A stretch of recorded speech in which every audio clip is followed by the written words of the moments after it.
అందుకే ఈ late reaction. Friend అంటే ఇలా ఉండాలి. వస్తాను మాస్టారు. అలాగే.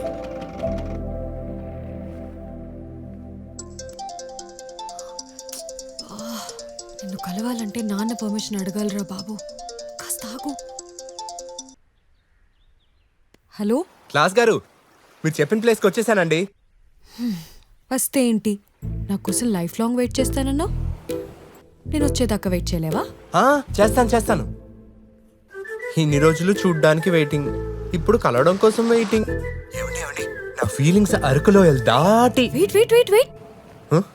బార్డర్ దాటితే భాష అర్థం కాదు, అక్కడే ఉండు. ఓకే. వచ్చేసారు. హలో. వచ్చేసావా? నీ గురించే వెయిట్ చేస్తున్నా. నీకో గుడ్ న్యూస్ రా. ఏంటది? పొద్దున్నే లేచి నేను ఎవరి మొహం చూశానో గాని మా ముఖం చూసుంటావు బావా. ఏడ్చావులే. నేనిప్పుడు ఎల్ఐసి ఆఫీస్ నుంచి వస్తున్నా. బంగారం దొరికిందా బావా? లేదు బావా, బంగారం లాంటి అల్లుడు దొరికాడు.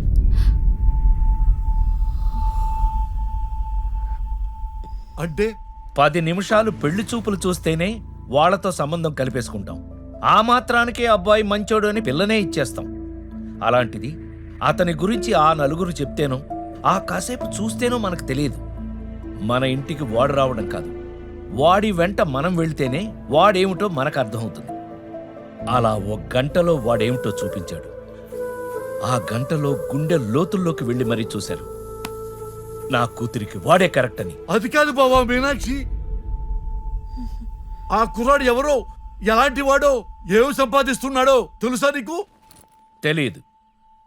నాకు తెలిసినంత వరకు గుణానికి మించిన గ్రాడ్యుయేషన్ లేదు, మంచితనానికి మించిన సంపాదన లేదు. అది కాదు బావా, ఇప్పుడు మీనాక్షికి అర్జెంటుగా పెళ్లి చేయాల్సిన అవసరం ఏంటి నీకు? కొంచెం నిదానంగా ఆలోచించి ఏ డాక్టర్నో ఇంజనీర్నో ఇచ్చి పెళ్లి చేయొచ్చు కదా. ఇదే మాట ఆ అబ్బాయితో నేను అన్నాను. అతను ఏమన్నాడో తెలుసా? మాస్టారు, ఒక్క నిమిషం. మీరేం అనుకోకపోతే ఓ మాట చెప్పాలి. చెప్పు బాబు. ఈరోజు పేపర్లో న్యూస్ చూశాను మాస్టారు. మీలాంటి తండ్రి తన కూతుర్ని ఓ పెద్దింటికిచ్చి పెళ్లి చేశాడు. ఆ ఫ్యామిలీలో అందరూ డాక్టర్లే, పైగా పెద్ద పేరున్న ఫ్యామిలీ కూడాను. కానీ పెళ్లి కొడుకు దెబ్బేసేశాడు మాస్టారు. డాక్టర్గా ప్రాక్టీస్లో చేయాల్సిన ప్రయోగాలన్నీ ఇంట్లో భార్య మీద చేశాడు. పాపం ఆ పిల్ల ఈ భూమి మీద నరకం చూసి స్వర్గానికి వెళ్ళిపోయింది.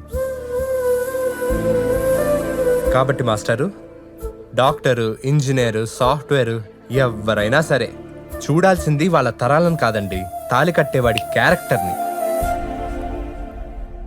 మీ కూతురు మీద మీకెంత ప్రేమ ఉందో మీ